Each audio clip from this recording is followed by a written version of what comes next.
లలిత exchange Utsav పాత నగల అదే బరువుకి కొత్త నగలు తీసుకో నగల ప్రైస్ లో 20% ఆదా చేసుకోవచ్చు. గడికోట శ్రీకాంత్ రెడ్డి గారికి నమస్కారము సార్. ముఖ్యంగా మీ పొలిటికల్ ప్రొఫైల్ ఎలా స్టార్ట్ అయింది, మీ జర్నీ ఎలా స్టార్ట్ అయింది? మీరు రమేష్, నేను 1999 ఎలక్షన్స్లో రాజశేఖర్ గారు ఇప్పుడు కాంగ్రెస్ సిఎల్పి పిసిసి ప్రెసిడెంట్గా ఉన్నప్పుడు ఫాదర్ టికెట్ ఇచ్చినప్పుడు మొట్టమొదటిగా యాక్టివ్గా పాలిటిక్స్లోకి వచ్చాను. మళ్ళీ విదేశాలలో ఉన్నాను కొద్ది రోజులు. తర్వాత 2003లో నుంచి కంటిన్యూస్గా ప్రస్థానం ఇప్పటికీ 20 సంవత్సరాలు దాదాపుగా పూర్తి అయిపోయింది. 21 సంవత్సరం అవుతుంది. 20 సంవత్సరాలు పైగా పూర్తి స్థాయి రాజకీయాలలో, అంటే పార్ట్ టైం పాలిటిక్స్ అనేది కాకుండా పూర్తి స్థాయి రాజకీయాలలోనే ఉన్నాను. అంటే వ్యాపార రీత్యా అట్లా అని కాకుండా పూర్తి టైం పాలిటిక్స్కి కేటాయించినటువంటి సమయం 20 సంవత్సరాలు. సంవత్సరాలలో 2003లో వచ్చిన తర్వాత 2004 మేలో ఎలక్షన్స్ ఏదైతే జరిగాయో, కాంగ్రెస్ పార్టీ అధికారంలోకి వచ్చి రాజశేఖర్ గారు ముఖ్యమంత్రి అయిన తర్వాత, అంతకుముందు రాజకీయాలు వేరుగా ఉండేటివి.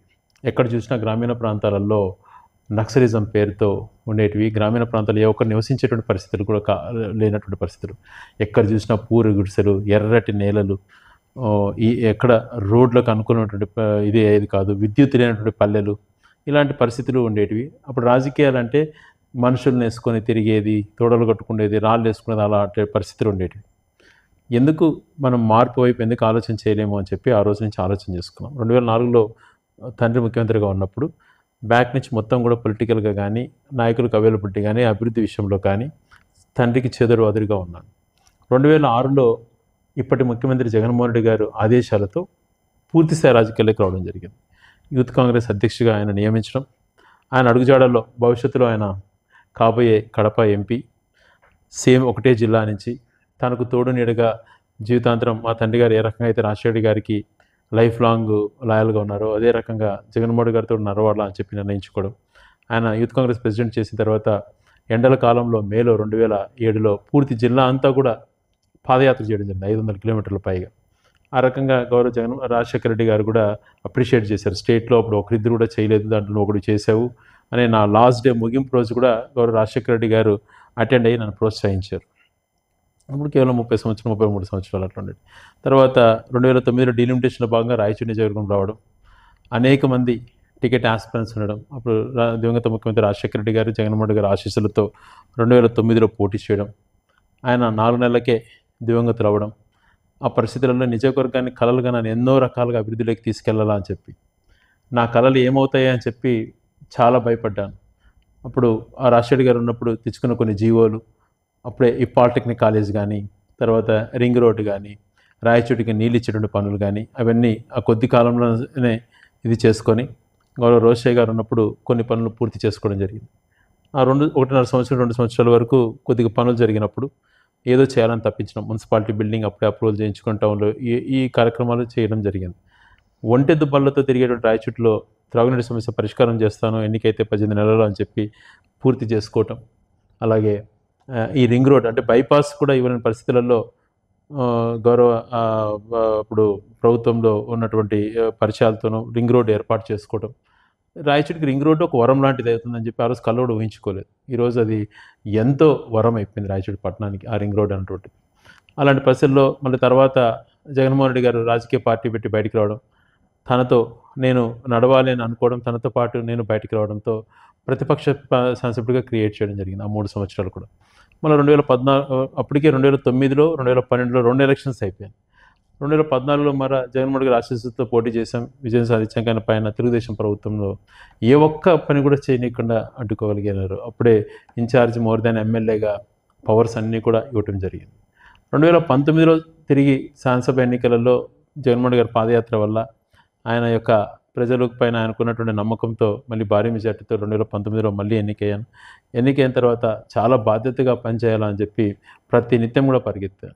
అందులో భాగంగా నిజంగా జగన్మోహన్ గారి ఆశీస్సులు అయితేనేమి, మీదంటి సహకారంతో చాలా పనులు పూర్తి చేసుకోవడం. ఏదైతే ప్రతి చెరువుకు నీళ్ళు ఇవ్వాలని తప్పించామో మొట్టమొదటిగా జీవిత ఆశయంగా ఉన్నిందో అది 2500 కోట్లతో అప్రూవ్ చేయించుకోవడం, గెండికోట నుంచి వెలిగెలకు నీళ్ళు ఇచ్చే విధంగా పనులు చాలా మాత్రం కూడా ఈ కరోనా వచ్చి కొద్దిగా ఆలస్యమైనా కూడా కాలేటి వాగు వరకు దాదాపు 70% పనులు పూర్తి అయిపోవటం. అలాగే మిగిలిన పనులు 25% పనులు కూడా త్వరలో పూర్తి చేసుకునే దానికి పూర్తిగా దాన్ని చిత్తశుద్ధితో పనిచేస్తున్నాం.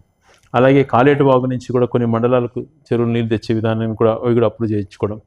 హెచ్ఎన్ఎస్ఎస్ కెనాల్ నుంచి చిన్నమండ మండలంలో చెరువులకు ఇచ్చే నీళ్ళని కానీ, జెరికోలను లిఫ్ట్ దానికి సంబంధించినటువంటి అన్నీ కూడా జీవోలు ఇప్పించుకొని టెండర్లు కూడా పిలిపించుకొని కాంట్రాక్టుల వల్ల సొత్తము కొద్దిగా కరోనా వల్ల కొద్దిగా ఆలస్యమైనది. కానీ అది ఖచ్చితంగా కంప్లీట్ చేసేంత వరకు విశ్రమించేటువంటి ప్రశ్న ఉండదు. నా ప్రాధాన్యతలో జీవితంలో నా రాజకీయాల్లో అత్యంత ప్రాధాన్యత అది. అలాగే ఏదైతే జగన్మోహన్ రెడ్డి గారు ప్రతి పార్లమెంటు కేంద్రాన్ని ఒక జిల్లా కేంద్రం చేసి పరిపాలన వికేంద్రీకరణ చేయాలనేటువంటి ఆలోచన తనకు వచ్చినప్పుడు, అప్పుడు ఒక వరంలాగా రాయచూటుకున్నటువంటి సెంటర్లో లొకేటెడ్ అని చెప్పి ఇక్కడ అందరితో కలిపి దాన్ని ఇన్ఫర్మేషన్స్ ఇవ్వటము, ఆ రకంగా జిల్లా కేంద్రం ఏర్పాటు అవటం కల్లో ఊహించినటువంటి రోజు 2012 ఇదే రోజు జనవరి 26న ఆ రోజు రాయచూడు జిల్లా కేంద్రం ఏర్పడిపోతుందని అనౌన్స్ అవ్వడం. అది ఏప్రిల్ 4 నుంచి పరిపాలన స్టార్ట్ అయ్యింది. 2022 ఏప్రిల్ 4 నుంచి 2022 జనవరి 26 రిపబ్లిక్ డే రోజున జిల్లా కేంద్రంగా అనౌన్స్ కాబడ్డది. ఈ 18 నెలల కాలంలోనే 2 సార్లు independence celebrations, 75th independence celebrations కానీ ఇప్పుడు 75th రిపబ్లిక్ డే సెలబ్రేషన్ 2 సార్లు జరుపుకోవడం. ఈ 20 నెలల కాలంలోనే పూర్తి స్థాయిలో మనకు మౌలిక వసతులు నిర్మించినటువంటి ఏదైతే 13 జిల్లాలు కొత్త జిల్లాలు అనౌన్స్ చేశారో ఆ 13 జిల్లాలలో ఏ జిల్లాకు కూడా తీసిపోయిన విధంగా 13 కొత్తగా అనౌన్స్ అయినటువంటి జిల్లాలో నెంబర్ 1గా పరిపాలన అంతా కూడా అధికారులకు సౌకర్యంగా ఉండే విధంగా ఆఫీసెస్ క్రియేట్ చేయడం. ఒకప్పుడు కేవలం ఎంఆర్ఓ కార్యాలయమే రాయచూట్లో ఉండేది. అటువంటిది ఆర్డీఓ కార్యాలయం వస్తే ఎక్కువ అనుకున్నటువంటి వాళ్ళం ఆర్డీఓ, జేసీ, కలెక్టర్ ఆఫీసెస్ క్రియేట్ చేసుకోవడం. సిఐఏ సర్కిల్ ఇన్స్పెక్టర్ ఎక్కువ అనుకున్న దాంట్లో ట్రాఫిక్ పోలీస్ స్టేషన్ దగ్గర నుంచి డిఎస్పీ కార్యాలయం నుంచి, డిఎస్పీ అంటే పులివెందులకు పోయేటువంటి రోజు, డిఎస్పీ కార్యాలయం దగ్గర నుంచి ఎస్పీ ఆఫీస్ను ఈరోజు పెరేడ్ గ్రౌండ్ను లాంటివి నిర్మించుకోవడం, ఈరోజు ఒక మంచి గెస్ట్ హౌసెస్ నిర్మించుకోవడం, అనేకమైనటువంటి బంగ్లాలు, బస్టాండ్ ఆధునీకరించుకోవడం, 24 కోట్లతో హాస్పిటల్ నిర్మించుకోవడం, రైతు బజార్ నిర్మించుకోవడం, మహిళా డిగ్రీ కాలేజ్ సాధించుకోవటం, మూడో తరగతికి మహిళ ఎంటర్ అయితే డిగ్రీ వరకు ఒకే క్యాంపస్లో చదువుకునే విధంగా ఒక ప్రాంగణంగా చేసుకోవటం. అలాగే మున్సిపాలిటీ పరిపాలనా భవనం అతి అద్భుతంగా తీర్చిదిద్దుకోవడం, ఒక మినీ అసెంబ్లీ లాగా ఉంది అన్నటువంటి దాన్ని అనిపించుకోవడం, అక్కడ సుందరీకరణ పనులు చేయడం, ఎప్పటి నుంచో పెండింగ్లో దీర్ఘకాలంగా ఇరుగ్గా ఉన్నటువంటి సుండుపల్లి రోడ్డును ఆధునీకరించి సెంట్రలైటింగ్ చేసుకోవడం దగ్గర నుంచి, మహనీయులు స్టాచ్యూస్ రాయచూట్లో అంబేద్కర్, జ్యోతిరావు పూలే, అబ్దుల్ కలాం, గాంధీ మహాత్ముడి నిర్వెత్తు విగ్రహాలు పెట్టుకోవడం దగ్గర నుంచి, సుందరమైనటువంటి పార్కు, డైట్ పార్క్ దగ్గర నుంచి, ఇలాంటివి అన్ని కార్యక్రమాలు రాయచూటి పట్టణంలో అనేక వీధులలో అన్నీ అయిపోయినాయని చెప్పను. కానీ యూజీడీ చేయాలన్న ఉద్దేశంతో కొద్దిగా ఆలస్యమైంది, లేకపోతే అన్నీ కూడా అయిపోయింది. చాలా శాతం కూడా సిమెంట్ రోడ్లు వేసుకోవటం, ఇలాంటివి ఎన్నో కార్యక్రమాలు. గునికుంట్ల రోడ్డున అద్భుతంగా తీర్చిదిద్ది మంచి లైటింగ్ తీసుకురావటం, ఎంఐజీ సామాన్య మానవుడికి అందుబాటులో ఉండే విధంగా ఎంఐజీ లేఅవుట్ని క్రియేట్ చేసి అప్రోచ్ రోడ్ 10 కోట్లతో వేయటం, 250 ఎకరాలలో అతి అద్భుతంగా జగనన్న కాలనీ, ఎక్కడ ప్రభుత్వానికి ₹1 కాకుండా రైతుల ల్యాండ్ పూలింగ్తో, రైతుల యొక్క సహాయ సహకారంతో 250 ఎకరాలలో 6,000 మందికి పక్కా గృహాలు నిర్మించడం. మరి సుండిపల్లి రోడ్లో చలమకుపల్లె వాసులకు అక్కడ దాదాపు 20-30 ఎకరాల్లో నిర్మించడం, 93 జగనన్న కాలనీలు నియోజకవర్గ వ్యాప్తంగా నిర్మించుకోవడం, 20,000 పక్క గృహాలు తెచ్చుకునే దగ్గర నుంచి అనేకమైనటువంటి కార్యక్రమాలు. అంటే భవిష్యత్ అవసరాల కోసం ఆలోచన చేసినటువంటి నాయకుడు అని అంటారు. అంటే రేపు తరం గురించి ఆలోచన చేసేటటువంటి. సో ఏ ఒక్కట కూడా గతంలో ఆలోచన చేయలేదు. అటు బ్రిటిష్ పీరియడ్లో రాజంపేటకు సబ్ కలెక్టర్ ఆఫీస్ ఉంది, ఇటు మదనపల్లికి సబ్ కలెక్టర్ ఆఫీసులుగా నిర్మించారు బ్రిటిషర్స్ కాలంలో, అనేక బంగ్లాలు ఉన్నాయి. ఇక్కడ ఏ ఒక్కటి నిర్మాణం లేకుండా ఉన్నది. అటువంటిది గెస్ట్ హౌస్ నిర్మించుకోవడం కానీ, డిఎస్పీ ఆఫీసు, క్యాంప్ ఆఫీసు నిర్మించడం, ట్రాఫిక్ పోలీసులు కంప్లీట్ చేయడం కానీ, మిగిలిన ఆఫీసెస్ అన్నీ కూడా ఆధునీకరించుకోవడంలో దగ్గర నుంచి స్థలాలు భవిష్యత్ తరాలకు ఉపయోగపడే విధంగా. ఈరోజు రాజకీయాలలో ఎవరికి శాశ్వతం కాదు, చేసేటువంటి సేవలో నిలబడతాయి. అందుకు అనుగుణంగానే 100 ఎకరాలలో ఇంటిగ్రేటెడ్ కలెక్టరేట్ కావాలని చెప్పి ఒక ల్యాండ్ అక్వైర్ చేసుకోవడం దగ్గర నుంచి, దాదాపుగా 50 నుంచి 60 ఎకరాల ఎంఐజీ లేఅవుట్ దగ్గర నుంచి, 10 ఎకరాలు ఆర్టీఓ కార్యాలయాన్ని కేటాయించడం దగ్గర నుంచి, 70 ఎకరాలు భవిష్యత్తులో పీజీ సెంటర్ యూనివర్సిటీకి చేయాలంటుంటే ఆలోచన చేసుకుని యూనివర్సిటీకి హ్యాండ్ ఓవర్ చేసిన దగ్గర నుంచి, కేంద్రీయ విద్యాలయం కోసం 10 ఎకరాల దగ్గర నుంచి, యునాలి కాలేజ్ కోసం 10 ఎకరాల దగ్గర నుంచి, జిల్లా పరిషత్కు 10 ఎకరాల దగ్గర నుంచి, స్టేట్ గెస్ట్ హౌస్కి 2 ఎకరాలు, 1.5 ఎకరా డిఎస్పీ ఆఫీస్ కని, 1.5 ఎకరా ట్రాఫిక్ పోలీస్ స్టేషన్ కని, 5 ఎకరాలలో కలెక్టర్ బంగ్లా నిర్మించాలని పనులు కూడా స్టార్ట్ చేసినాం. 2 ఎకరాలలో జేసీ బంగ్లా కట్టాలని, 1.5 ఎకరాలు ఎస్పీ బంగ్లా ఉండాలని, ఇలాంటివన్నీ స్థలాలు కేటాయించేసేసి ఎక్కడికక్కడ భవిష్యత్ అవసరాలు బాగుండాలని, నగరవనం 80 ఎకరాలలో అయితేనేమి, ప్రజలకు ఆహ్లాదకరంగా ఉండేందుకు శిల్పారామం 12 ఎకరాలలో అయితేనేమి, అలాగే డైట్ పార్క్ను ఆధునీకరించుకోవడంలో అయితేనేమి, ఎన్నో కార్యక్రమాలు. చుట్టూ 4 అర్బన్ హెల్త్ సెంటర్లు నిర్మించి హాస్పిటల్ 100 బెడ్ హాస్పిటల్ యుద్ధప్రతిపదిని కంప్లీట్ చేసే దగ్గర నుంచి, బస్ స్టాండ్కి ఎక్స్టెన్షన్ కోసం 33 క్యాబినెట్లో పాస్ చేయించే దగ్గర నుంచి, నమాజ్ కట్ట అభివృద్ధి దగ్గర నుంచి, వీరభద్ర స్వామి ఆలయం అభివృద్ధి దగ్గర నుంచి ఎన్నో కార్యక్రమాలు, తలపెట్టిన కార్యక్రమాలు దేవుడి దయ వలన కరోనా లాంటి అడ్డంకి వచ్చి 2 సంవత్సరాలు వేస్తేనా కూడా పేద ప్రజలకు చేయాలనే సంకల్పంతో ముందుకెళ్ళాం. సో ఇలాగే రాబో రోజులలో కూడా ఇంకా ఈ రాయచోటికి ఏం అవసరము, ముందుగా అత్యంత మనకు అవసరమైనటువంటి 2 సంవత్సరాల్లోనే కరోనా వచ్చి 2019 తర్వాత జగనన్న ప్రభుత్వం వచ్చిన తర్వాత 2 సంవత్సరాల కరోనా పోయినా జస్ట్ 2.5 సంవత్సరంలోనే ఇంత అభివృద్ధి చేసినా కూడా ప్రతిపక్షాలు శ్రీకాంత్ రెడ్డి రాయచోటికి ఏం చేశాడు, మళ్ళీ మీరు ఆయనకి ఎట్లా ఓటేస్తారని చాలా మంది నాయకులు జనాల దగ్గరికి వెళ్ళి అడుగుతున్నారన్న. దానికి మీరు ఇచ్చే సమాధానం? ఇప్పుడు రాయచోటి పైన అవగాహన ఉన్న వాళ్ళంతా కూడా తెలుసు. నాకు మొట్టమొదటిగా ఎమ్మెల్యేగా అయినప్పుడు కేవలం 1 సంవత్సరం 1.5 సంవత్సరం మాత్రం అధికారం నాకు, తర్వాత ఎవరి హ్యాండ్ ఓవర్లో ఉన్నిందో అధికారం అందరికీ కూడా తెలుసు, ఎవరు ఇన్ఛార్జ్ గౌరవించారు. తర్వాత 5 సంవత్సరాలు కూడా ఎవరి చేతిలో అధికారం ఉన్నిందో అందరికీ తెలుసు. నాకున్న ఈ 4.5 సంవత్సరంలో 2 సంవత్సరాలు కరోనా గోగా మిగిలిన 2.5 సంవత్సరంలో వాళ్ళ గుండెలపైన చేసుకొని చెప్పమని అభివృద్ధి చెందలేదు. వాళ్ళు రాజకీయ విమర్శలు చేస్తూ ఉంటారు. నేను ఏ రోజు కూడా నేను ఒకటే అనుకున్నాను, ఈ రాజకీయాల్లో హుందాతనం ఉండాలి, రాజకీయాలలో మనం వేసేటువంటి అడుగులు చూసి మనం ఫాలో అయ్యే వాళ్ళు కూడా మన బాటలో నడవాలి, మనం చేసే తప్పటి అడుగులకు వాళ్ళు ఆదర్శంగా తీసుకొని తప్పటి అడుగులు వేస్తే వ్యవస్థే పాడవుతుంది అని ఆలోచన చేసే వ్యక్తిని నేను. అందుకనే నేను ఏదంటే నోరు పారేసుకోను. ఎవరైనా నేను మాట్లాడచ్చు, మాట్లాడే ముందు ఆరోపణలు చేసే ముందు గుండెపైన చేసుకొని అది నిజాయితీగా వాళ్ళు చేస్తున్నారా, రాజకీయం కోసం చేస్తున్నారా ఆలోచన చేసి చెప్పమంటున్నాను. నేను మాట్లాడాలనుకుంటే ఎన్నైనా మాట్లాడచ్చు, కానీ నేను వాళ్ళ విజ్ఞతకే వదిలేస్తాను. నేను ఏ రోజు చెప్పాను, నేను ఏదైనా రాజకీయ పరంగా తప్పు చేసినప్పుడు, రాజకీయాలలో ఏదైనా ప్రజలకు అవసరాలకు అనుగుణంగా నేను తప్పు చేసిన రోజున వైదొలుగుతాను అని చెప్పాను. ఒకానొక టైంలో భూములపై నాకు ఆరోపణ చేశారు. ఆ రోజు ఒకటే చెప్పాను, నేను రాయచోటిలో అన్ని మండల కేంద్రాలలో కానీ రాయచోటి టౌన్లో కానీ 20 నుంచి 30 సంవత్సరాల రికార్డ్స్ అంతా కూడా ఎప్పుడు మిలిటరీ పట్టాలు ఇచ్చారు, ఎప్పుడు డీకేటీని రెగ్యులరైజ్ చేసుకున్నారు, ఎవరు చుక్కల భూములు రెగ్యులరైజ్ చేసుకున్నారు, ఎవరు భూములు రిజిస్ట్రేషన్స్ అయినాయి, ఏం పెండింగ్ రిజిస్ట్రేషన్స్ ఉన్నాయి, డిస్ప్లే చేయండి అని చెప్పి అడిగి వచ్చాను. మరి ఈరోజు దానికి నన్ను అడిగితే మొన్నటి వరకు కూడా అన్నీ రెడీగా ఉన్నాయి, రికార్డ్స్ అన్నీ కూడా డిస్ప్లే చేసి పెట్టినాము. ఏదైనా కూడా అంటే ఏ రికార్డ్స్ అడిగినా కూడా, ఎవరు వచ్చి అడిగినా కూడా, ఏ సర్వే నెంబర్ నుంచి అడిగినా కూడా వెంటనే వాళ్ళకి డీటెయిల్స్ ఇచ్చే విధంగా ఆఫీస్ ఉండాలి అని చెప్పి ఆ రోజు పోయి చెప్పి వచ్చిన తర్వాత అవన్నీ కూడా తయారు చేయించి పెట్టాం. మరి ఆ రోజు నుంచి వాళ్ళు మాట్లాడరు, కానీ ఎప్పుడు ఛాన్స్ వచ్చినప్పుడంతా కూడా ఆరోపణ చేసి వదిలేస్తారు. అంటే నేను ఏదో నీ పైన బురద జరుగుతాను, తర్వాత నీ ఇష్టం అన్నట్లుగా. నేను నిజంగా ఈరోజు చిత్తశుద్ధితో చెప్తున్నా, నేను మీ ఆరోపణ చేయలేక కాదు, మీరు చేసినట్టు తప్పులు ఎన్నో ఉన్నాయి ఎత్తి చూపించడానికి, కానీ నా పద్ధతి అది కాదు. నేను ఒకటే అనుకున్నా, మీ విజ్ఞత కోసం నా ధ్యేయం ప్రజలు నన్ను నమ్మి గెలిపించారు, ప్రజల కోసం ప్రతిరోజు నేను పని చేయాలి. పడుకుండేటప్పుడు నేను నిద్రపోయేటప్పటికి ఆ రోజు మంచి చేశానా లేదా అని ఆలోచన చేసుకుని పడుకోవాలి. అందుకనే అందులో భాగంగానే ఈరోజు నియోజకవర్గంలో జిల్లాలోనే టాప్గా 73 గ్రామ సచివాలయాలు, 25 వార్డు సచివాలయాల్లో 73 గ్రామ సచివాలయాలకు బిల్డింగ్లు ఇస్తే అత్యంత ఎక్కువగా మనం కంప్లీట్ చేసుకోగలిగినాం. ఆర్బీకేలు ఎక్కువగా కంప్లీట్ చేసుకోగలిగినాం, హెల్త్ క్లినిక్లు కంప్లీట్ చేసుకోగలిగినాం. నేను ఇంతకుముందు చెప్పినట్టుగా రాయచోట్ల అనేక పనులు యుద్ధ ప్రతిపదికపైన ఫండ్స్ వైపున ఎన్నో ఇబ్బందులు ఉన్నా కూడా వెనకడికి వేయకుండా ఏదో ఒక రకంగా చేయాలన్నటువంటి తపనతో ఒక స్టేడియం నిర్మాణం దగ్గర నుంచి తీసుకున్నప్పుడు, అంటే భవిష్యత్ తరానికి ఉపయోగపడేదే కదా. ఈరోజు హాస్పిటల్ నిర్మాణం అయింది, కళ్ళ కనపడడం లేదా. మున్సిపాలిటీ సుందరీకరణలో భాగంగా ఆ ఏరియానంతా సుందరమదనంగా చేసి బ్రహ్మాండమైనటువంటి కౌన్సిల్ సభాభవనం నిర్మించాం, కనపడదా. రైతులకు ఉపయోగపడాలి, ఒక ఆధునికంగా పద్ధతులు ఉన్నాయని చెప్పి రైతు బజార్ నిర్మించింది, వాళ్ళు ఆలోచన చేయట్లేదా. మరి మీ హాయంలో ఎందుకు మహిళలకు డిగ్రీ కాలేజ్ తేవాలని చెప్పి అడిగితే ఎందుకు తేలేకపోయినారు? 3వ తరగతి నుంచి డిగ్రీ వరకు ఒకే ప్రాంగణంలో మహిళలు చదువుకునే విధంగా ఏర్పాటు చేయడంలో నేను చేసినటువంటి తప్పు అవుతుందా? బస్ స్టాండ్ని రెవెన్యూ స్థలంలో 33 సెంట్లు తీసుకొని బ్రహ్మాండమైనటువంటి ఆధునీకరించి దాన్ని చేయడం అయితేనేమి, ఇలాంటివి చెప్పుకుంటూ పోతే అనేకమైనటువంటి నగరవనమైనటువంటి ఆలోచన. డైట్ పార్క్ ఈరోజు కొన్ని వేల మంది వాకింగ్ చేసుకునే దానికి అవకాశాలు కల్పించే దగ్గర నుంచి ఈరోజు ఇంత ఆధునికంగా గెస్ట్ హౌసెస్ ఇవన్నీ కూడా చేసుకోవడం అనేటువంటిది మామూలు విషయం. 2009లో మీరు మొదటిసారి ఎమ్మెల్యే అయినప్పుడు ఎవరైనా కానీ మొదటిసారి ఎమ్మెల్యే అయితే అధికారం కావాలి, అధికారంలోనే ఉండాలి అని ఉండాలనుకుంటారు యంగ్స్టర్స్. కానీ మీరు 2009లో వైఎస్ఆర్ గారు రెండవసారి ముఖ్యమంత్రి అయిన తర్వాత, పెద్ద ఆయన చనిపోయిన తర్వాత మీరు జగనన్న వెంట నడవాలి అనే ఆలోచన ఎందుకు వచ్చింది? రాజకీయాలలో మొదటి నుంచి మేము మా రాజకీయ ప్రస్థానము రాజశేఖర్ గారి కుటుంబంతోనే ఇది ఉండేది అనమాట. అంటే ఇది సే అబౌట్ ఫ్రమ్ 78 రాజశేఖర్ గారు మొదటి ఎమ్మెల్యే అయినప్పటి నుంచి మా ఫాదర్ 81 మొట్టమొదటిగా పబ్లిక్తో ఎలక్ట్ సమితి ప్రెసిడెంట్ దగ్గర నుంచి కూడా రాజశేఖర్ గారు అడుగుజాడలో నడుస్తున్నాం. సో అలాగే కొనసాగుతూ ఉంది. అదే ప్రేమ జగన్మోహన్ గారిని అప్పని చూపిస్తున్నారు. ఆయన రాజకీయాల్లోకి ఆయన ఆదేశాలతోనే రాజకీయాల్లోకి వచ్చినాను నేను.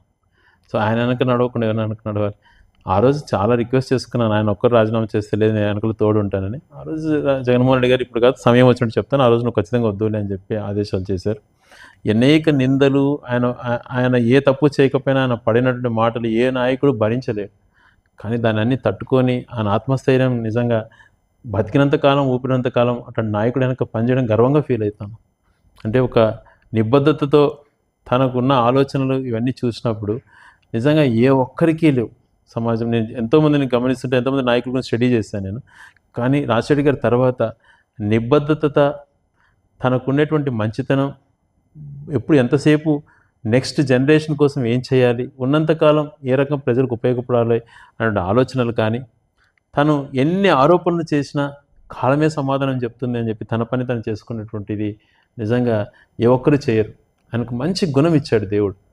ఆ గుణంతోనే ఈరోజు అత్యంత ప్రజాదరణ నాయకుడిగా ఈరోజు ఆంధ్రదేశంలో నేను జగన్ ఒకడని చెప్పగలుగుతా ధైర్యంగా.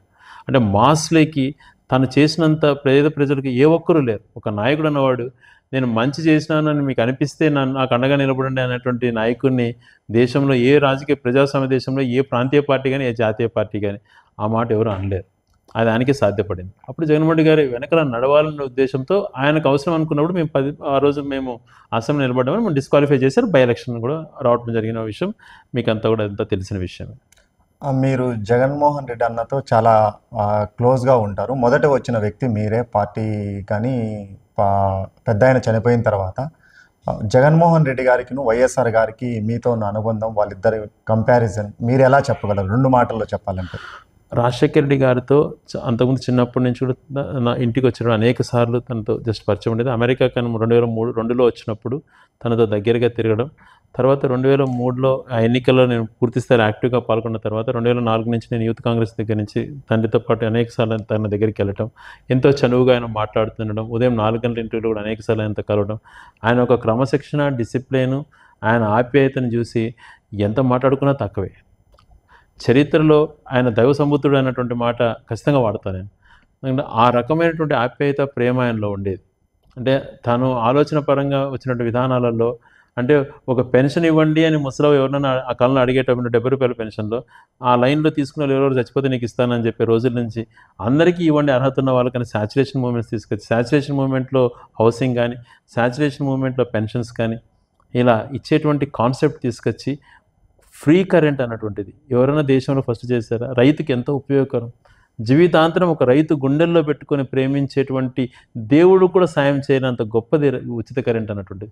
ఆరోగ్యశ్రీ, పేదవాడు ఈరోజు లక్షల మంది ప్రాణాలతో ఉన్నారు అని అంటే పేదవాళ్ళు ప్రాణాలతో ఉన్నారు అప్పులకు పాలు కాకుండా అంటే ఆరోగ్యశ్రీ వల్ల. ఈరోజు ఉన్నత చదువులు చదువుకొని ఈరోజు కొంతమంది మాట్లాడుతుంటారు తమ్ముళ్ళు నా వల్ల మీరు అమెరికాలో ఉండారని చెప్పి. అటువంటి ఎందుకంటే నాకు రాజకీయ విమర్శలు చేయడం ఎందుకనే నా ఉద్దేశం.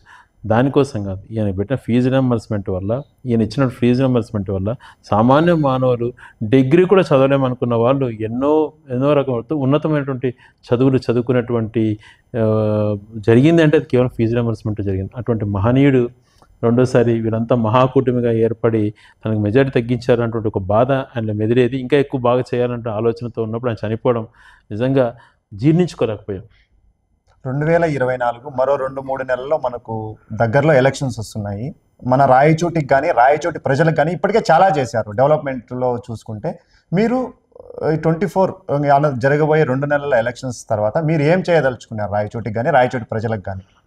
అంతకుముందు రాజశేఖర రెడ్డి గారి గురించి మీతో మాట్లాడు అదే విధానంలో అదే నాయకత్వ లక్షణాలతో పనిచేస్తున్న జగన్మోహన్ రెడ్డి గారు కూడా కరోనా లాంటి మహమ్మారి వచ్చినా కూడా ఆయన నేర్పించాడు ప్రజలకు అవసరం ఉన్నప్పుడు దగ్గరగా ఉండాలన్న నాయకులు అన్నటువంటి కాన్సెప్ట్ జగన్మోహన్ రెడ్డి గారు. ఆయన ఆదేశాలతోనే కరోనా వచ్చినప్పుడు పేషెంట్స్తోనే మేము వాళ్ళ మంచి చెడులు కనుక్కుంటూ వాళ్ళతోనే గడిపే రోజులు. ఎక్కడైతే అవసరం ఉంటుందో, ఎక్కడైతే వాళ్ళకు వెంటనే అవసరం పడుతుందో అక్కడ అండగా ఉండండి అనే ఆదేశాలతో ఆక్సిజన్ ప్లాంట్ రాయిచి నిర్మించే దగ్గర నుంచి అలా అందుబాటులో ఉన్నాం. అంటే ఈ ఈ 4.5 ఇయర్స్ స్పాన్లో 2 ఇయర్స్ ఈ లాక్డౌన్స్ కరోనా లాంటి మహమ్మారి పోయినా కూడా మిగిలిన 2.5 ఇయర్లో వాట్ బెస్ట్ ఎంత చేయగలుగుతానో ఒక రాజకీయవేత్తగా రాయచోటి సరౌండింగ్ డెవలప్మెంట్స్ కానీ గ్రామీణ ప్రాంతంలో నిర్మించినటువంటి బిల్డింగ్స్ తెచ్చినటువంటి పక్క గృహాల్లో ఇచ్చిన సంక్షేమంలోనే ఒకసారి ఎంత జరిగింది అని చెప్పి ఆలోచన చేయమన్నారు. ఒక నియోజకవర్గంలో 3,000 కోట్ల పైగా సంక్షేమము డెవలప్మెంట్ జరిగింది అని అంటే అది సాధ్యపడదు ఎక్కడే కానీ. అది జగన్మోహన్ రెడ్డి గారి పీరియడ్లో సాధ్యపడింది. అనేకమైనటువంటి కల్లో కూడా ఊహించుకోలేనిది.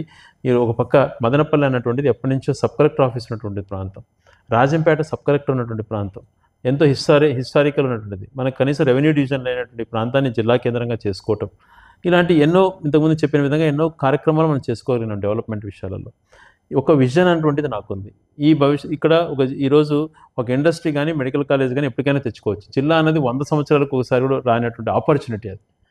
ఇప్పుడు ఆంధ్రప్రదేశ్ ఏర్పడిన తర్వాత, స్వతంత్రం వచ్చిన తర్వాత 3 కొత్త జిల్లాలు వచ్చినాయి: విజయనగరం, ప్రకాశం, రంగారెడ్డి. అంటే ఈ 75 సంవత్సరాల స్పాన్లో ఉమ్మడి రాష్ట్రంలో 3 జిల్లాలు. అటువంటిది ఈ జిల్లాల అవకాశం 100 సంవత్సరాలకు ఒకసారి కూడా కలిగే అవకాశాన్ని దాన్ని సద్వినియోగం చేసుకున్నాం. జిల్లా కేంద్రమైంది.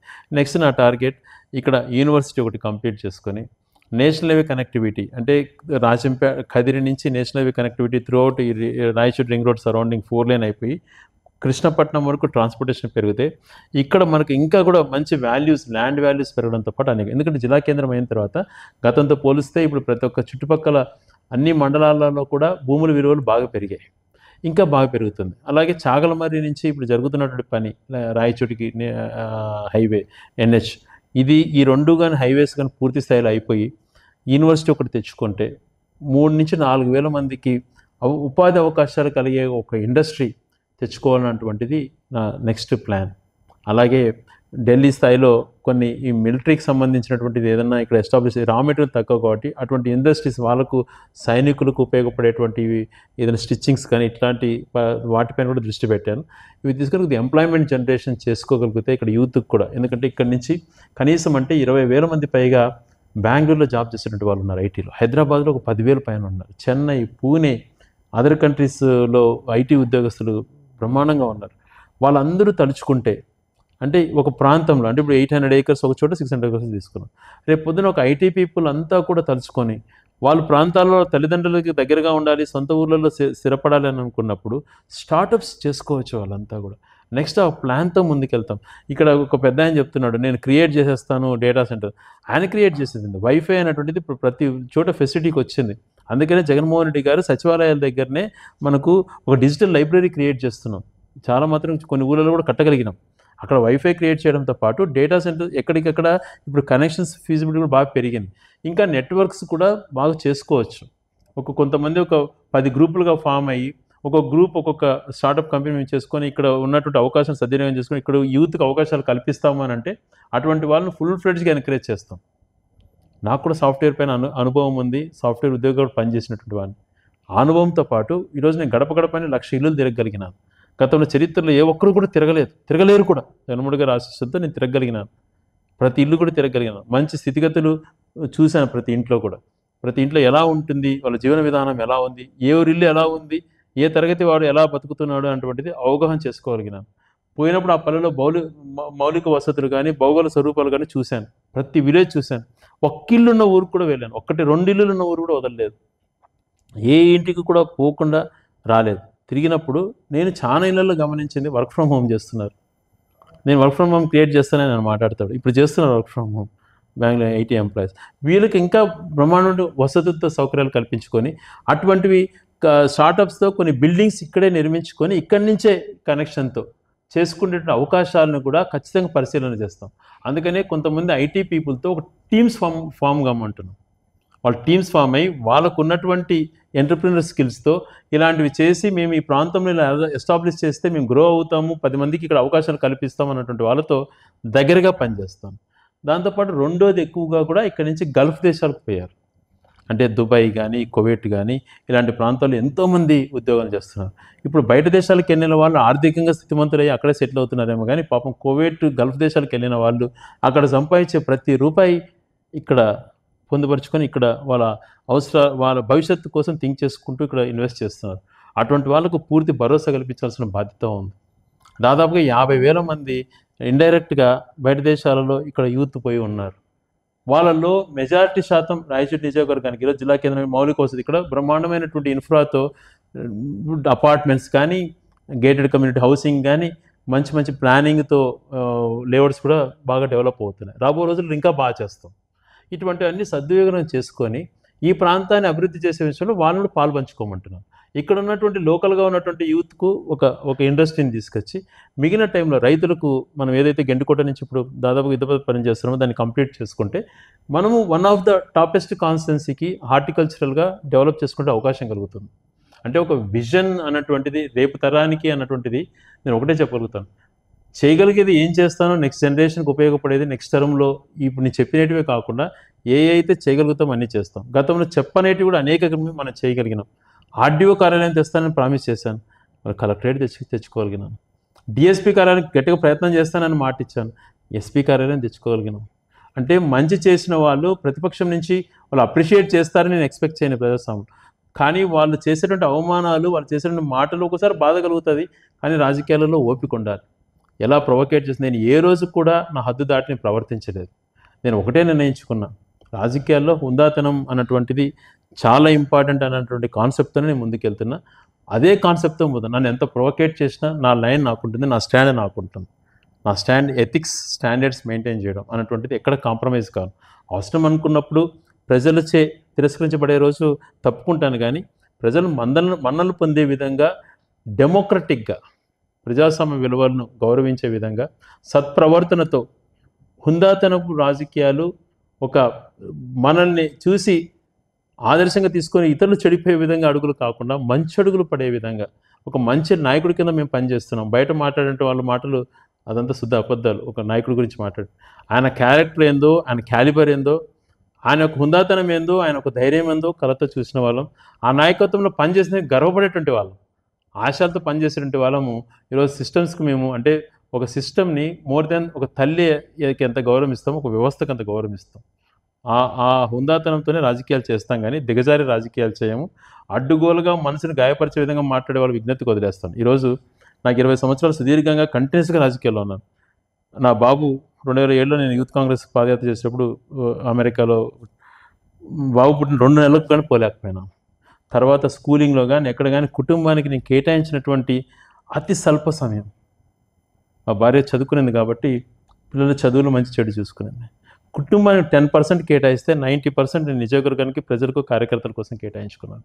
అదే రకంగా మంచి జరిగిన చెడు జరిగిన 15 సంవత్సరాలు 20 సంవత్సరాల నుంచి ఏ రోజు నుంచి నేను రాజకీయ ప్రస్థానంలో ఉన్నానో ఆ రోజు నుంచి ప్రతి గ్రామంలో ఉన్నటువంటి నాయకులు కార్యకర్తలు వాళ్ళు చూపిస్తున్నటువంటి ప్రేమ నిజంగా ప్రాణం వదులుకోవడానికైనా సిద్ధపడతారు వాళ్ళ కోసం. వాళ్ళు చూపించేటువంటి భావన, ప్రేమ, అంకిత దీక్ష, వాళ్ళు ఎన్ని ప్రలోభాలు పెట్టినా మారకుండా నేనైతే ఏ రకంగా జగన్మోహన్ గారి కమిట్మెంట్గా ఉన్నానో అదే రకంగా కమిట్మెంట్తో నాతో నడుస్తున్నారు. వాళ్ళ మంచి చెడు చూడాల్సిన బాధ్యత కూడా నా పైన ఎంతో ఉంటుంది. అందుకనే నేను కుటుంబానికంటే కూడా ఎక్కువ సమయము రాజకీయాలకే కేటాయించాలనుకున్నాను. దీని విషయంగా ఇంకొకటి క్వశ్చన్ అడగలేదు.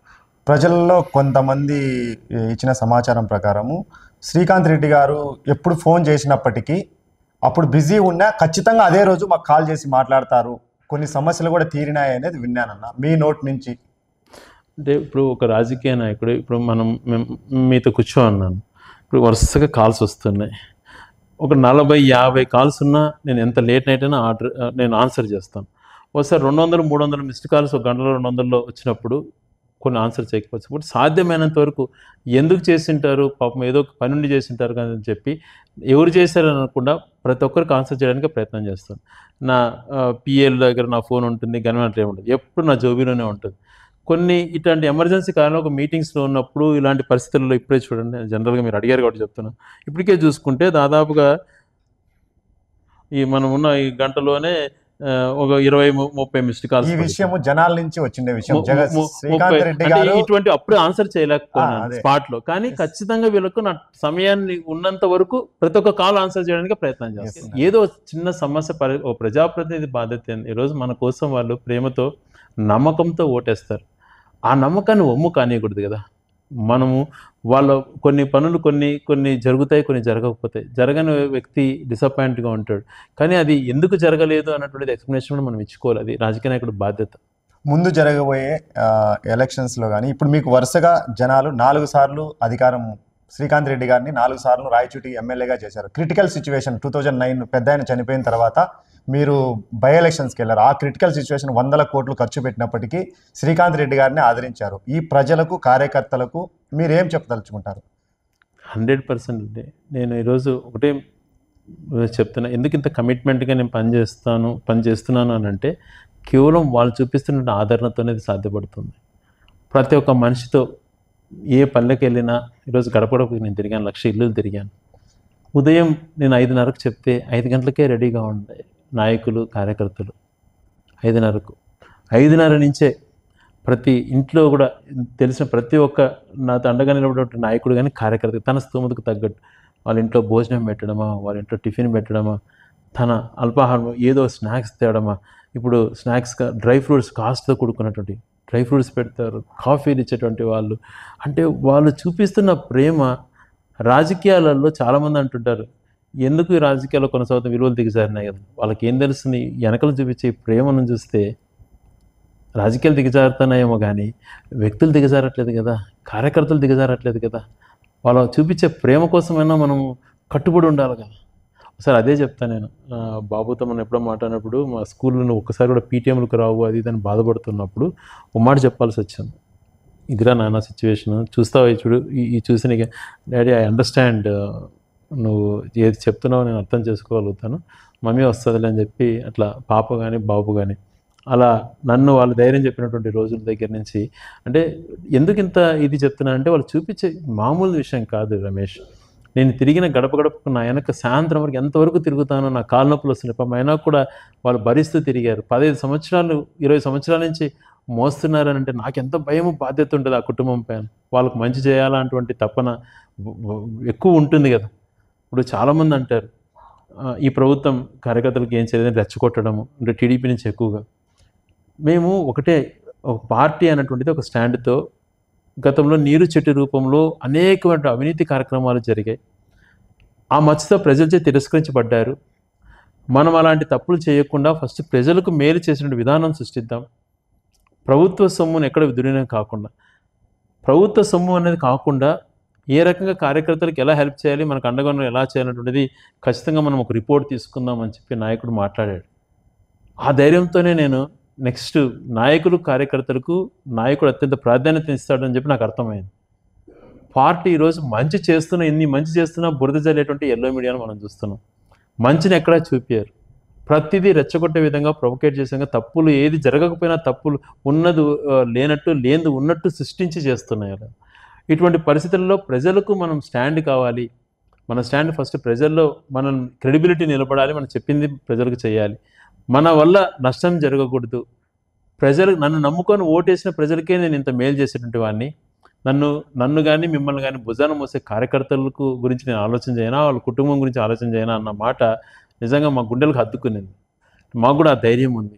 మా వెనక నడిచేటువంటి వ్యక్తికి కానీ, పార్టీని నమ్ముకున్నటువంటి కార్యకర్తకు కానీ, జెండా మోసే కార్యకర్తకు కానీ ఎక్కడ ఏ పరిస్థితులలో కూడా అన్యాయం జరగదు. జగన్మోహన్ రెడ్డి గారు ఉన్నంత వరకు, మేము బతికున్నంత వరకు వాళ్ళకు తోడుగా ఉంటాము అన్నటువంటి సందేశంతో పాటు నమ్ముకొని ఈయనకి ఓటేస్తే ఈయన మేలు చేస్తాడని నమ్ముకున్నటువంటి ప్రజలు నమ్మకాన్ని కూడా ఒమ్ము కానియకుండా మనం నమ్మి 1,01,000 మంది మనకు ఓటేశారు. మనం 1,01,000 మందితో 1,000తో పాటు ఓటు వేయని 63,000 మందికి కూడా మంచి జరిగే విధంగా మనం వర్క్ చేసినాం.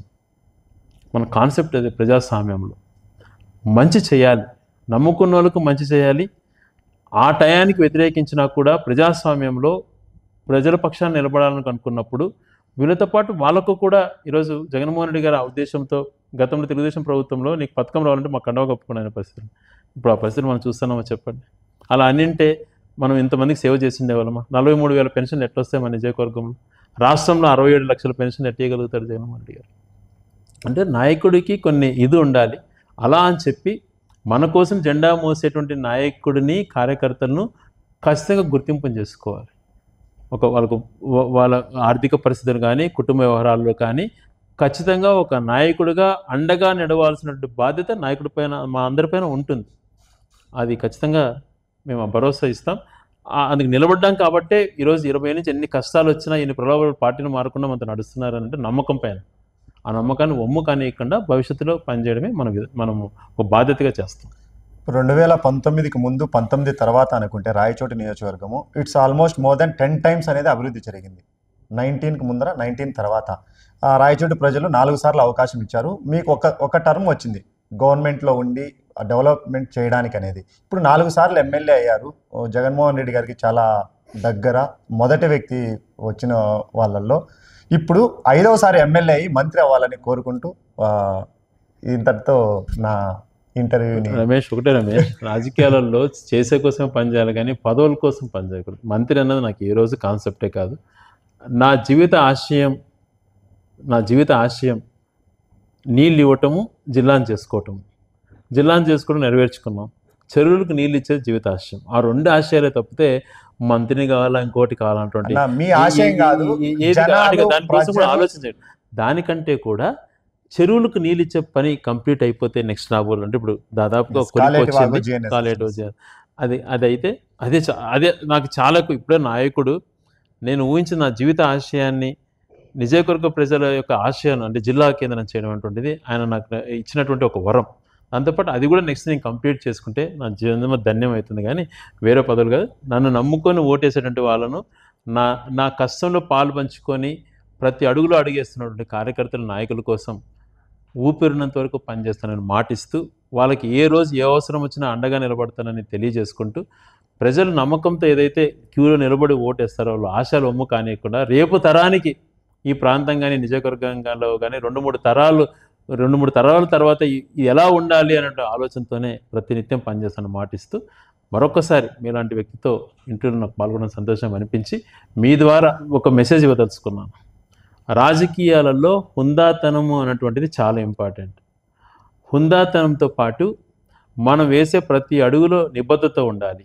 ఈ స్టాండర్డ్స్ ఎక్కడ కాంప్రమైజ్ కాకుండా మంచి ఉద్దేశంతో స్వార్థానికి పోకుండా ఏ స్టెప్ వేసినా భవిష్యత్ తరం లేకపోతే ప్రజలకు ఉపయోగపడేటువంటి అడుగుల్లో కాంప్రమైజ్ కాకుండా వెళ్తానని మీకు తెలియజేసుకుంటూ సెలవు తీసుకుంటాను. నాకు ఇంత సమయం ఇచ్చి మీ అభిమానిగా నాకు ఇంటర్వ్యూ చేయడానికి అవకాశం ఇచ్చినందుకు చాలా థ్యాంక్ యూ. రమేష్.